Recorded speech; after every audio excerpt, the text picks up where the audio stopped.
If you were originally thinking about drawing yourself a bath, but now you don't want to, come listen to this.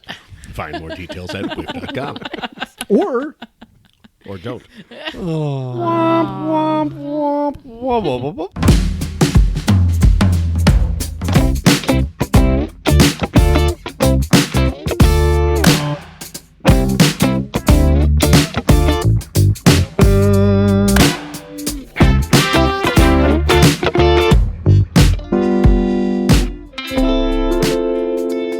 Greetings and/or salutations, and welcome to Imbibe Cinema. I'm Jonathan C. Leggett, along here with my co-hosts, Michael Newens, Trisha Leggett, and our special guest. Oh, I didn't know I got an intro. And Catherine Siegel. You will always get a special. Not only is she our special guest, she's our first guest. Mm-hmm. Oh, yes. Mm-hmm. No pressure. None. Okay. None. Don't fuck it up. In this episode, we are going to be discussing Sam Mendes' Away We Go, while we will be imbibing a mixed berry sangria. There was a lot of strange search engine requests trying to find a drink for this evening. I just think it's important that you should know that if you search like baby shower drinks for cocktails, they're all adios motherfucker comes up a lot, and I don't understand that. Really? All I was finding was like non-alcoholic things. No, and you I'm like, were this looking in the right. can you tell save, us what the obviously. adios motherfucker was? Oh, it's like a blue-looking Long Island with gin. Ugh. Oh, well, Yeah. gin. No. It's an abrasive beverage. Right, of course, it has to be. It's required. This recipe, as well as the pictures, are available on our website, which is imbibecinema.com.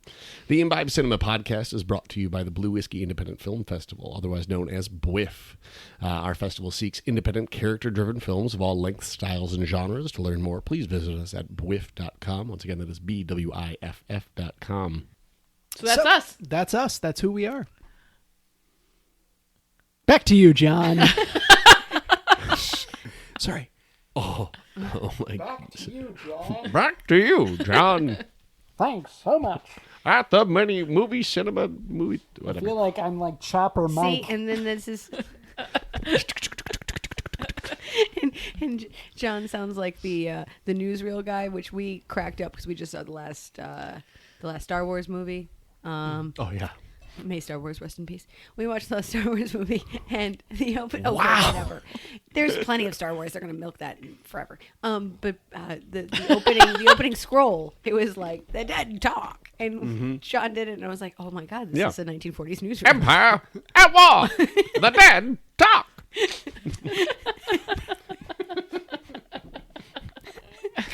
Okay, so we got that out of our systems, but we're talking about a I'll never movie have that out today of my that system. Yes. is also very, very funny, like John. Yes.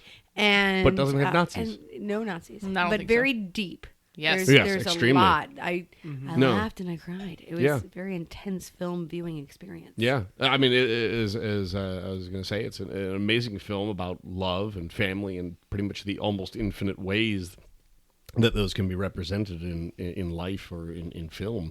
And while this is an extremely funny movie, as Trisha had pointed out, it is extremely heavy. And they really do an amazing job of covering a number of family types in a single cohesive story. And I think we should actually start by discussing the crew. Because then we can really talk about the families, the cast, or the relationships, the cast, and the story.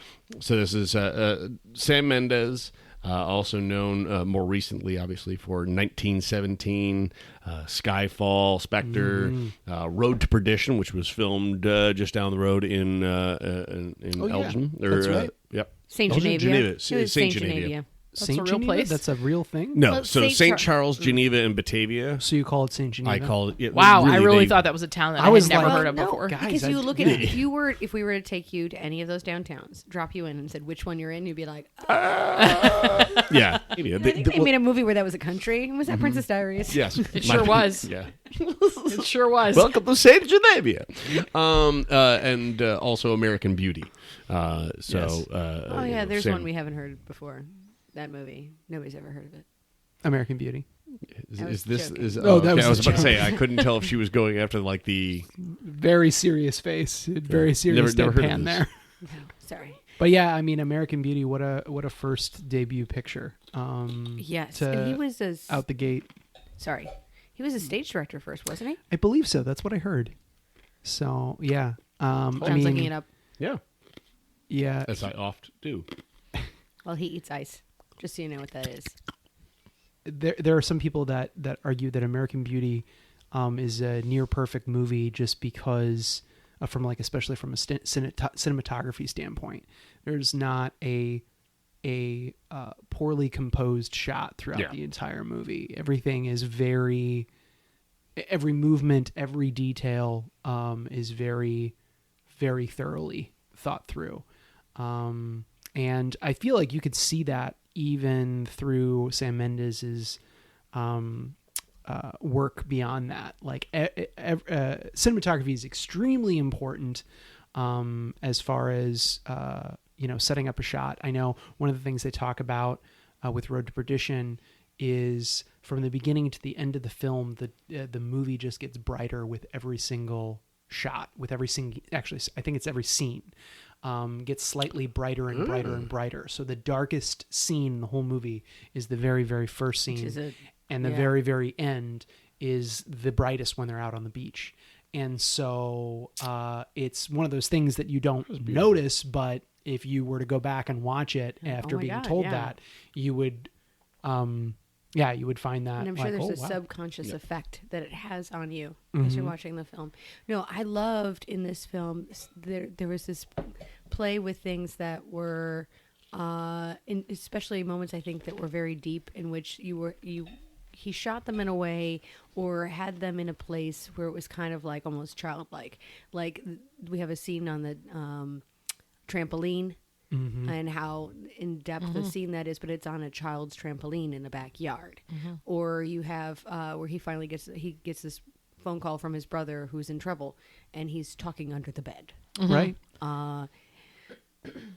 The opening scene, they're in a unique circumstance. Yes. There's so many unique ways circumstance for film. Oh, okay. It was a unique I wouldn't call it opening childlike. of a movie. Yeah. Yes. Yeah. But even then, like the way he opened it, just you see an empty family room, and it's like, okay, where are they? You can hear something, but it's like, okay, so this is the home. Where is everybody? Right. And the fact that you don't just open in on the scene itself, that you open somewhere else in the home and then you move it. Just a lot of the way he incorporates the families he covers through their environment. And showcases that.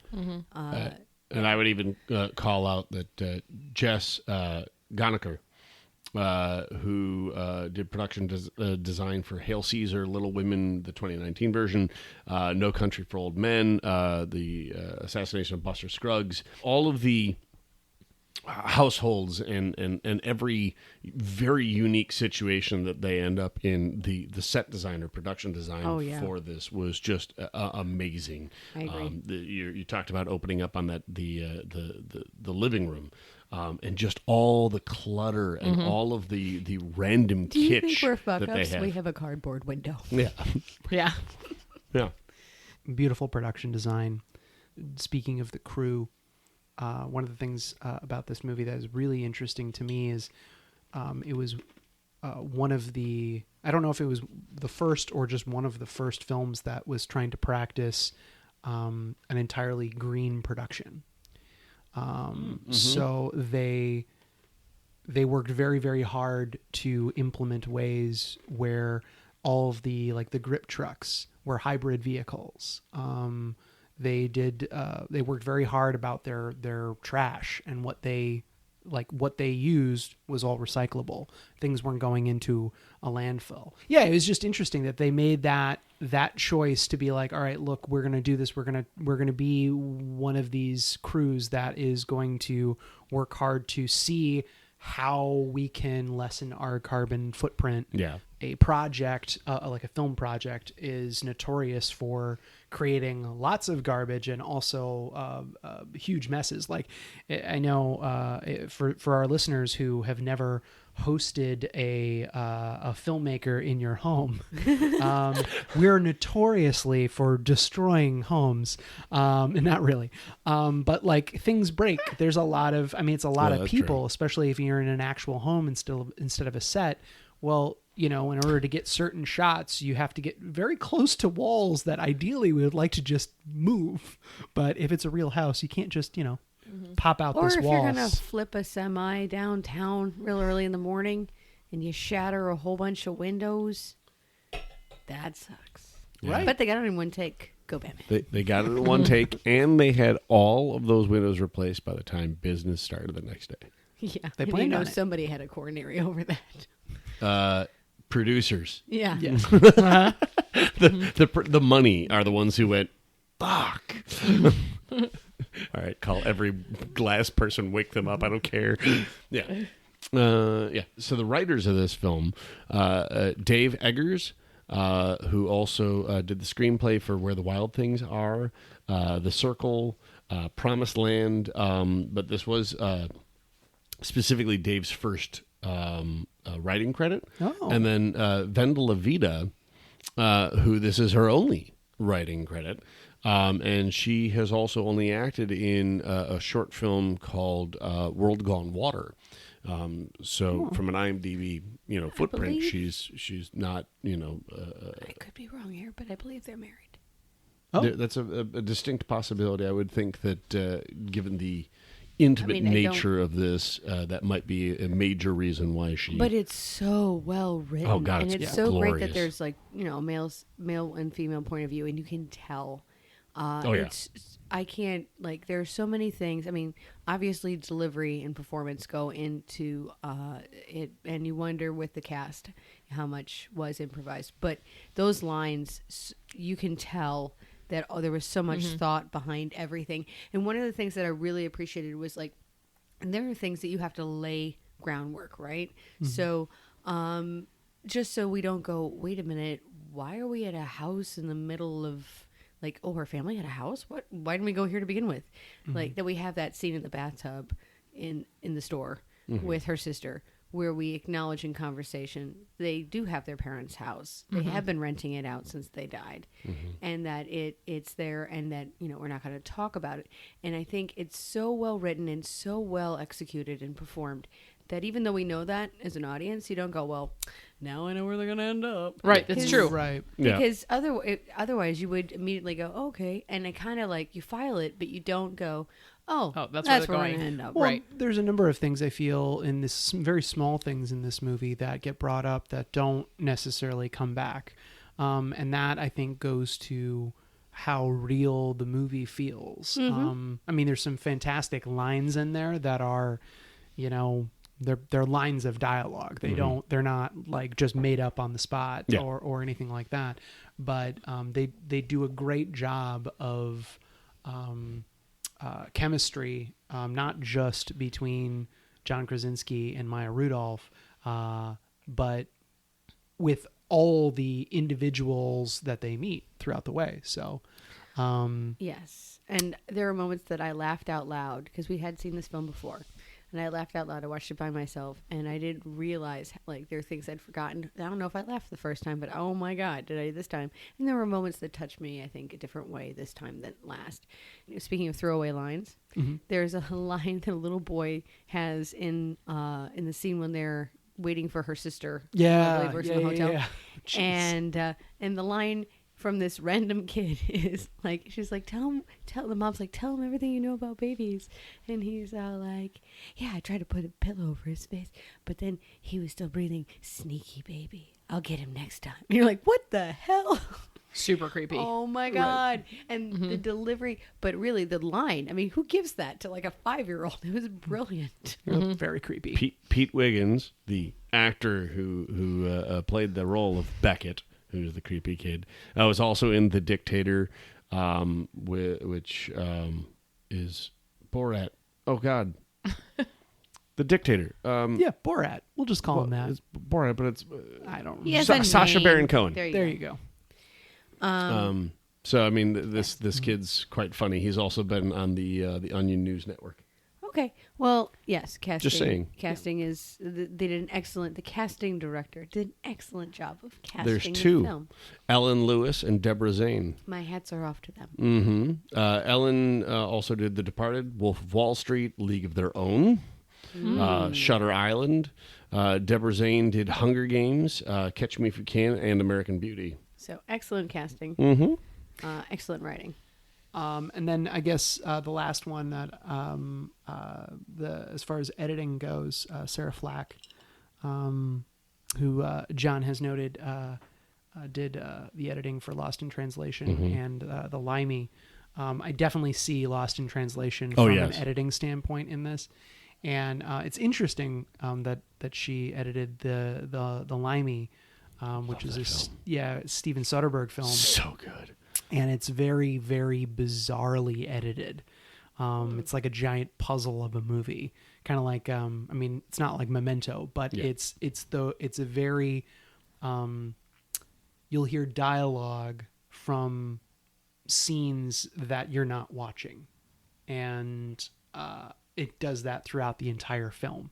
And it kind of it feels like a puzzle. Like, wait, what am I hearing? This is not what I'm seeing. And then all of a sudden we see it, or it'll do it the other way around. So it was a very bizarrely edited, but like it kept you very glued to the movie. And I know one of the arguments with that too was if you just told that movie normally in sequential order, it would not be that entertaining of a movie. It's how it was a tool that they used, I think, to really drive the individual in. And so it's interesting, I think, to just look at a person's different kind, like the different kinds of work that they do. Yeah, but I could totally see what you're saying with Lost in Translation, because it seems like there are moments where you would go to a scene and we're walking into the middle of like just an awkward moment, or a moment that you don't normally start. It's like a beat you don't normally start on. That makes sense. Mm-hmm. Yeah. Yes. And it's like, this is a weird beat to enter the scene in.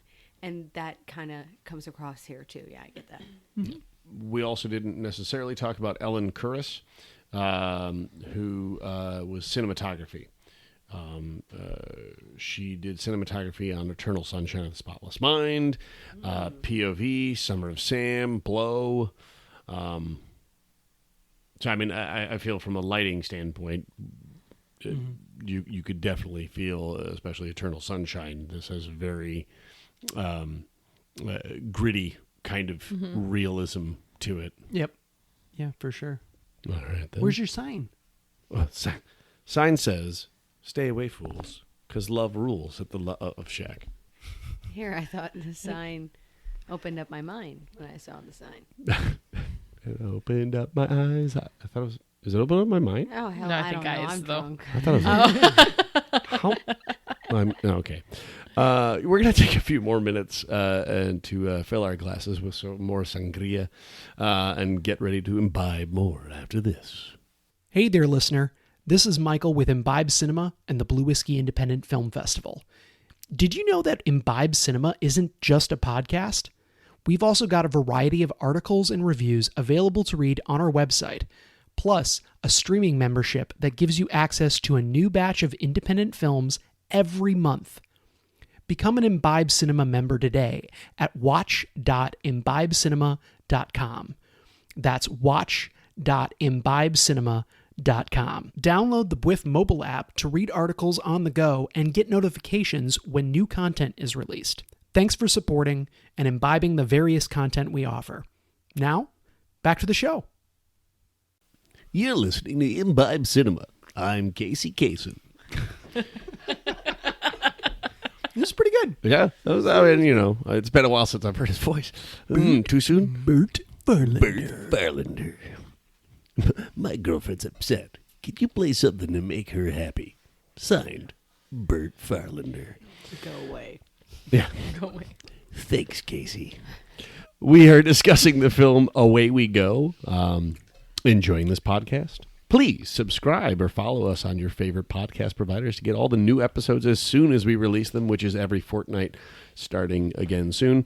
Rate and or leave us a review to help our show reach that larger audience. Before the break, we were discussing specifically the crew, and so now I'm going to open the floodgates, and we can finally discuss the cast, the story, families, love. Go. And then he just chugged a bunch of sangria. Mind you, I he added more rum. Yeah, there wasn't After enough rum in he that. tried to rein us in. You noticed that. It was like, I totally didn't get And to now it. all the rum's gone. Oh, there's plenty of rum. gone. There's always Costco enough rum rum. in our There's house. plenty Yeah, of rum, that's yeah. that's like a handle. All right, so where we start? Cast, crew, John Krasinski. I would once again watch that man eat a bowl of cereal. He's so funny. Yeah. He's so funny. I had mentioned actually just in the break that it's amazing to me that it's the same actor that is now Jack Ryan on Amazon. He's just, his range is fantastic and entertaining and engaging in everything that he does. Yep. I still haven't seen The Quiet Place. I haven't either, but I won't. But that's just my personal I preference. agree. Maybe that could go I on our agree. list. A Quiet Place It is looked amazing. In the fantastic. fact It looked that amazing. him and Yes. his wife were able to do No. that. You talk about a range. See, just that, and I'm scared. I don't want to see Mary Poppins and Jim from The Office get killed. I don't Who want. says they get killed? Oh, okay. Spoilers? No. Oh, okay. I haven't seen it. I don't It's know. a horror Exactly. film, and maybe everybody lives happily ever after. I was wrong. Well, there is a sequel. That's a good point. Actually, the sequel's a prequel. Yeah. Okay. So that solves that mystery. One of the great things about him as an actor is the fact that there's this vulnerability that he has that makes him adds to how funny he is, but also gives him this weight when it comes to serious moments. And there are so many of them in this film, which is like has some great laughs, but there's a lot of heavy stuff. Yes. And it's very interesting how unique and well thought out all the characters are. Yes. Not just the main characters. No. Right. Every pairing that they encounter throughout Yes. this entire thing is just beautifully assembled. But again, Maya Rudolph, obviously known from SNL, The Good Place, Big Hero 6 as the aunt, Bridesmaids. Wine Country, Bridesmaids. Booksmart. She was the motivational voice in Booksmart. by Oh, the way. was she? I didn't know that. As I was doing my research, that came up. So there's two that we have done in the podcast alone right there. Right. I mean, I love Maya Rudolph and everything she does. Her ability to make the funny without taking it beyond a certain point and humanizing everything that she's doing really makes her one of the greats to me. Yeah, I agree. And there's, oh goodness. One of the things I love about the way they went about showing family in the idea of, okay, so we have to find a home, right? So we're off to discover where we're going to live, but in a way also the kind of family we want to have and the kind of people we want to be. And there was a little bit of like people that you know in every family. Right. But I don't know. Like I think a lot of people react to the Phoenix. They're friends in Phoenix. They'll be our friends in Phoenix. Yeah. And Allison Janney and Jim Gaffigan. yes, who? Oh my God, amazing. Oh God. And Maggie Gyllenhaal and Josh Hamilton. Yes. Roderick. Ellen and Roderick. Yes. What Jesus. it's funny. Enough Is said. like I wonder. I just want to take a poll here. If you think they're both wonderful and you would have them over for dinner, great. But if you were like, please don't ever want to see these people in my life, Yeah. which couple would it be? You have to pick one. Oh. Wait, so- wait. What about Chris Messina and Melanie Lynskey. Lynskey? Yeah. The Canadian couples. Everybody loves them. Come on. Why would you not love them? Because they're a little bit of a downer. Oh, come on. No. No. Okay. So you're just going with They these two let their couples? kids Yes, watch yes. Sound of Mucus. I mean, that's a So- reason to. Right. do you- And they're Canadian, so. No, they're not. I don't think they're Canadian. No, I think they're they not just moved Canadian. to But they, Canada. they moved to Canada, so therefore they're Canadians now. now. I don't think Possibly that's how not it natural works. born. That's not how it works. Natural born Canadian millers. Oh, boy. So do we have to pick one for each? Like which one would you? Is If- this fuck, marry, kill? No. Do we just start playing this Fuck, is- Marry, Kill? This is if you had to have, all right, so if you were having a dinner party and you were like, oh, I only have one spot one couple left, and you had these two to choose from, and you had to invite one over the other, who would you suffer through, and who would you be like, Allison Janney and Jim Gaffigan. You would have them. Yes. Wow. Over the crazy hippies. I mean, like, at least there'd be a wild time had. Here's what I would say. I'm going to go out and just say that I would invite the crazies from, where were they? Wisconsin, from Madison. Wisconsin. I would would invite think they them. were from from California, but they were from Wisconsin. Right, exactly. They're very, very California, Yeah. but in Wisconsin.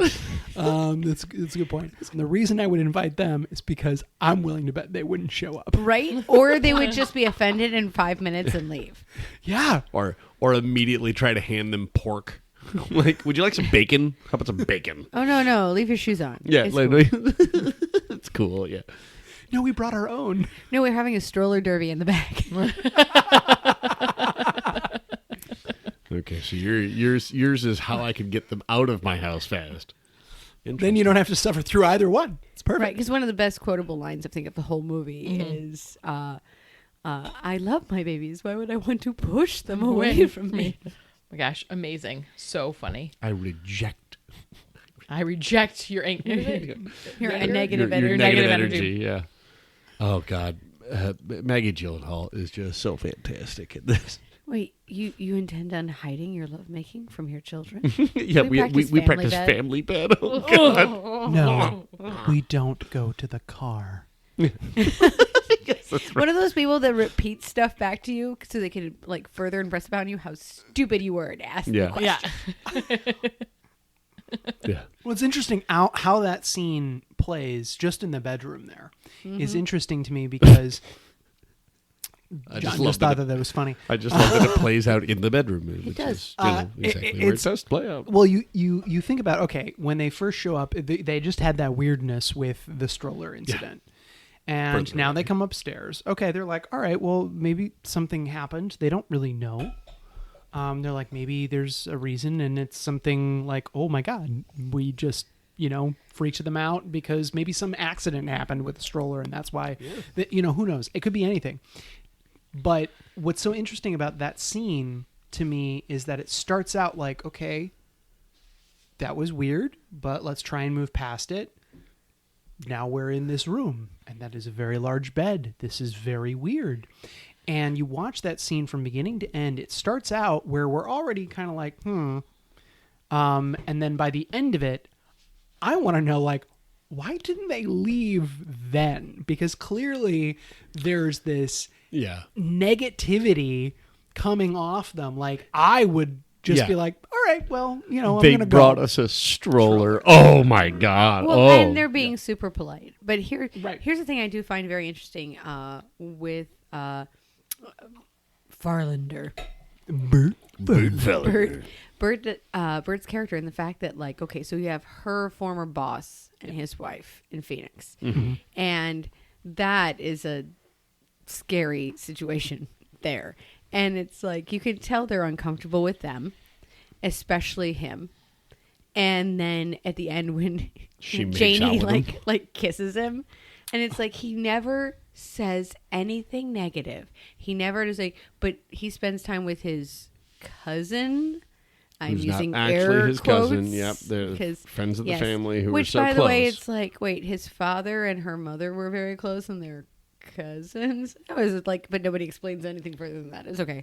It's okay Anyway. that Jeff Daniels and Catherine O'Hara being his parents. There's a whole lot of questions going on there. Anyways, oh my God! But anyway, they had this sequence where he could have said, "Okay, we're not moving here," or like distance himself from them, be like, "This is not a positive environment," obviously. But he doesn't. He's very quiet because these are his wife's connection people, and then or girlfriend. Mm-hmm. Sorry, because she won't marry him. And then he gets to his personal relationship with Maggie Gyllenhaal, and he's like, "That's it. You've insulted my wife, or my girl. We're done. We're out." And he like tells her off. Like, here's somebody who bends over backwards and is so accommodating, and then he snaps. Which is even funnier given that Maya specifically says, we need to fight more because the baby's heart rate's not up high enough. And so then he starts finding all of the instances he can just say stupid shit. So funny. All right, so Catherine, which family would you kick out or invite? I'm sorry. Invite? Yeah. I think I would invite Maggie Gyllenhaal. Oh, okay. I think so. Just because I could just listen and pretend to care, and then because the other people, the Arizona people, like I was really glad that scene ended because they like. Right? There was something inside of me that was like, I cannot watch this anymore. It was so offensive. They were so offensive to all kinds of people. So I couldn't have them in my home. No, right? I'm with you completely on that. It they did an amazing job. Agree. Well, yes. Oh my God. I believe them. They're depressing on so many levels. And the way that they're treating their children. Small mammals. And I almost left large mammals. Then humans. Restaurants. Birds. Are you the done? fountains, golf courses, then fountains. Yeah, thanks for picking up the tab. The other bit Wow, is like, Gaffigan. yeah, I almost left them like 12 times. The kids don't know that, and the kids just Look on their up. faces. Oh my- and then the end when like she makes a move on Bert, and like her daughter is talking to people, some random dude in a truck. giant truck, and then she just leaves him. Yeah. Oh my God. Oh, yeah. Away. Yeah, no. Yeah, I would couldn't handle it. I would couldn't take handle the crazy breastfeeding woman any day of the week. Because I also see them not leaving. They would outstay their welcome. Oh yes, they would. They would be the last people, and Allison Janney would be so loud all the time. the entire time. But see, maybe that's why I would invite them, because then I would seem like the quiet person. Oh, okay. I see what you're doing. Mm-hmm. Yeah. Mm-hmm. Then I seem sane and rational. Mm-hmm. Well, no, and I think it's like I could be passive aggressively mean to Maggie Gyllenhaal's character and her husband, but I would feel bad doing it to Allison Janney. Oh. Like, you know what I mean? It's like I think I could like. You think you're so smart and intellectual? Like I could enjoy making you look dumb. You would never. True. It's one of the things I love about you. You are the moment at the stairs person through and through. You'd be sitting there going like, oh, I would have cut you, with all my rapier wit, but that's internal. External, you're all like, You want more coffee? I'll give more coffee. Yeah. One of these days I'm gonna snap and I'm gonna tell people what I think instead of like thinking it 30 minutes later. Yeah, so that would be my choice. Your choice. You choose Allison Janney and yeah, and Jim Gaffigan.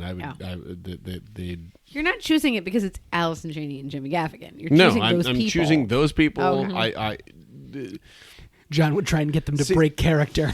I know. Come on, Allison. Come on. No, it's cool. We can hang like real people. To me, the thing is I like to believe that I brook no ass hattery. And the unfortunate thing is that Maggie Gyllenhaal and Josh Hamilton as characters have so much ass hattery that I would. Yes, I see. I would not be able to enjoy myself at the party. So I've mentioned this is very well directed, very well performed, very well written. I love this movie so much. There is one slight hiccup that I discovered, and it was in watching it. It was like, okay, so we've decided. Like, I know why they did what they did, but it's from a character point of view, I don't. From a storyteller point of view, I do.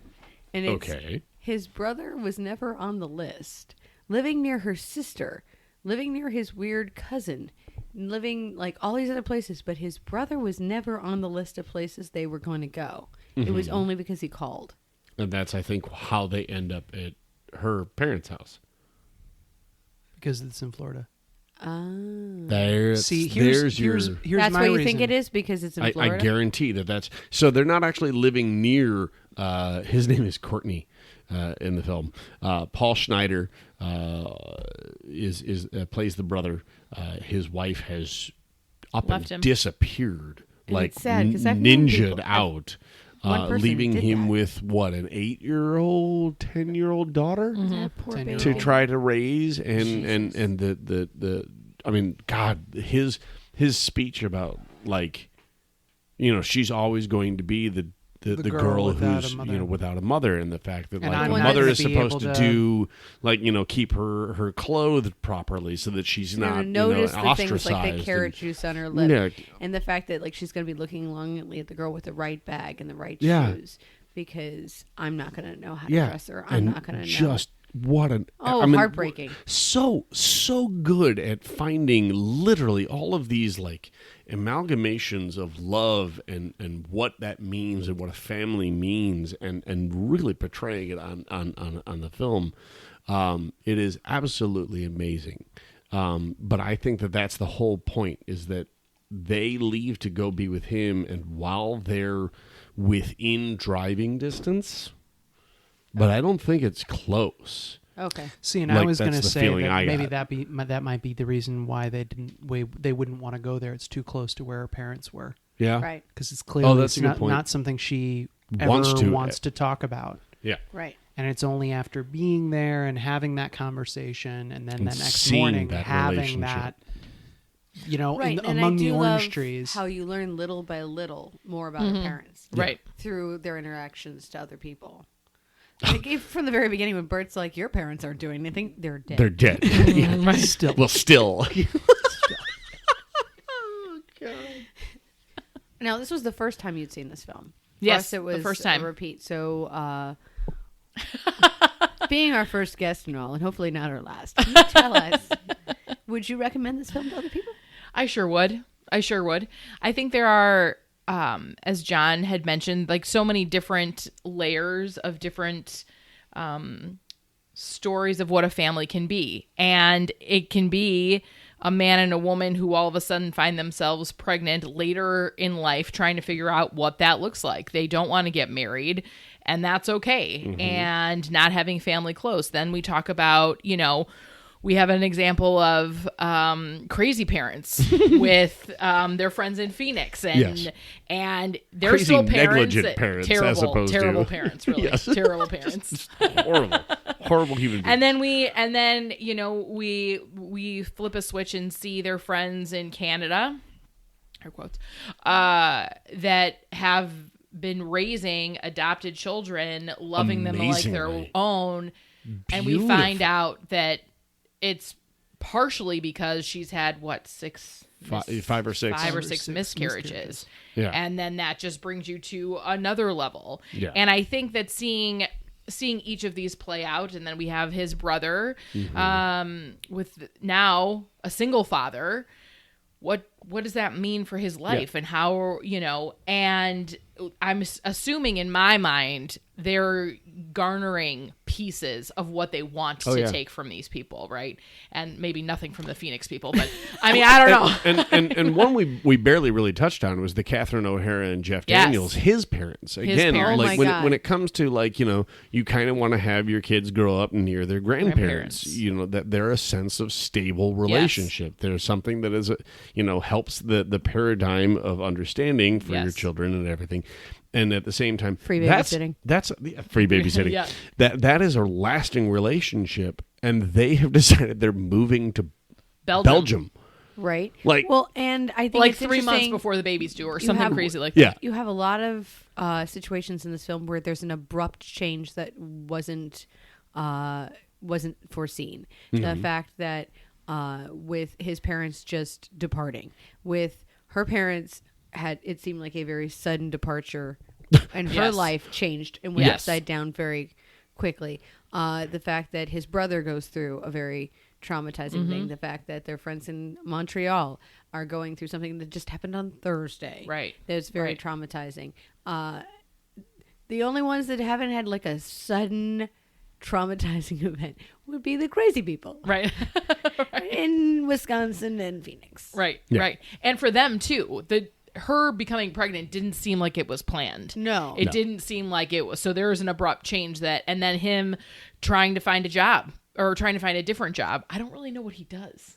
He Insurance. sells insurance Future for insurance. companies. Yeah. Right.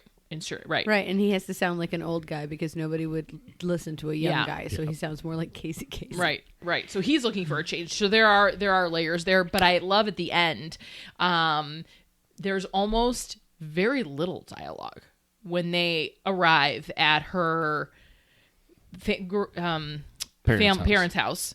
Very little dialogue, but there's also this sense, and maybe because there was no dialogue, this sense of calm and no change, right? The house is namely unchanged. I mean, it's kind of not in great shape. It's the same. She remembers it. You can see that she remembers it. And I think that gives her more sense of a calm than I think she had anticipated. Yeah. I think that she was very afraid to go back there, and rightly so. But once she gets back there, it's this very familiar, very calming place. Well, and it's funny because when you think about it, Yeah. when you set out to start your own family, you're like, well, there are all these things that I came from that I'm not going to do. And then as soon as you end up having your own family, it's like, no, I'm thinking they were right. Right? Well, there's things you take from you. There's things you take. There's things that you may fight with all tooth and nail to avoid. But I mean, again, when I talk about paradigms, it's the things that you're inundated with. It's the things that are around you, which is what makes this film so amazing to watch. Is because there's so much coming at them, and for them to try to absorb it and go, okay, what of the chaos that we have seen in Phoenix, Madison, what about that is going to be us? And again, with the brother, all of this has just come streaming at them. And they have to find out what is going to make them the family. And it's beautiful. And one of the things that is scary when you're starting a family is the idea of, and whether that be marriage or children or whatnot, is the idea of the unknown, of anything can happen. And you have so many examples of something unforeseen happening, of life turning on a dime, or not being what you had projected it to be. And yet you have to proceed anyway and do the best you can with what you've got. And I think it's a beautiful message that you have to be kind of fearless. And I do love how when they go in at the end to her house, and I think you're right that there needs no dialogue there, is perfect, and it's beautiful the way it is. And the idea that, like, when you open up that first set of doors, it's like you're opening up the past. And then when you open up the second set of doors, you're like looking out at what's to come. And it's just a very beautiful scene. It's true. It's true. The wind rushing at them, the ocean breeze coming. And the Huck Finney childhood that we all want our kids to have. we all want a Norman Rockwell childhood for our children. I painted all the walls very bright so they can all feel overexposed in their memories. Is it true? What color are the rooms? Oh, like orange. Oh. No, not orange. Like yellow. Yes. And like bluish. Green. I don't know. Our kids are green and like a purple blue. Yeah. But the playroom is... The playroom is yellow.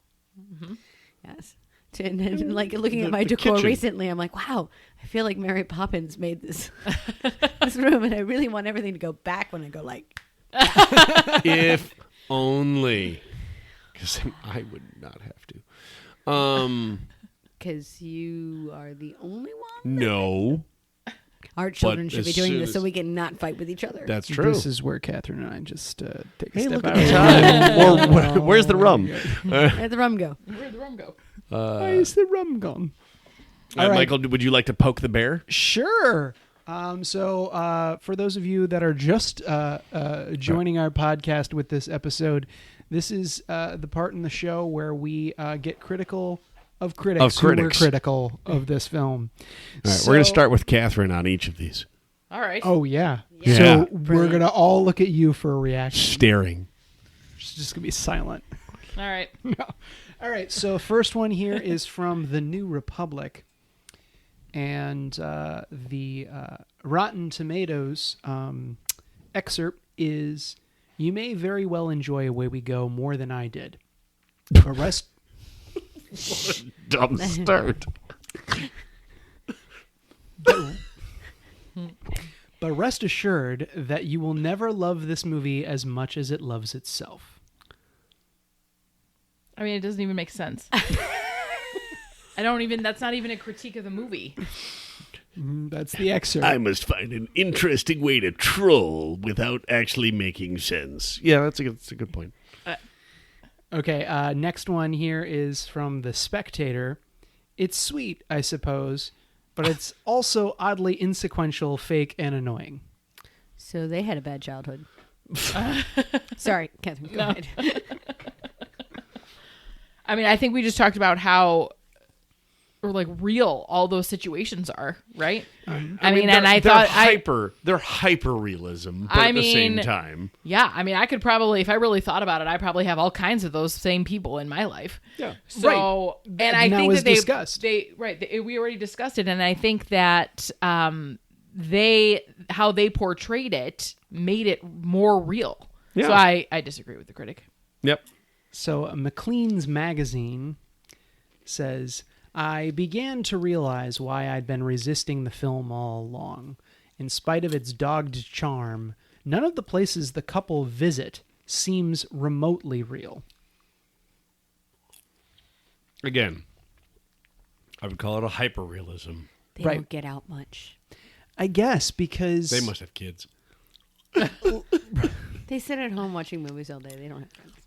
So, once again, a huge thank you to Catherine for joining us and being our first. Thank you. I'll be back. Oh, good.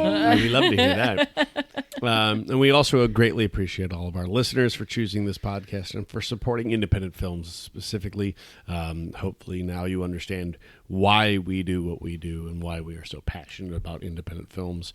Keep an ear out for our next episode and to check out our show notes or to just drop us a note. Please visit us at imbibecinema.com. Once again, I am Jonathan C. Leggett, and thanks for imbibing with us. Cheers!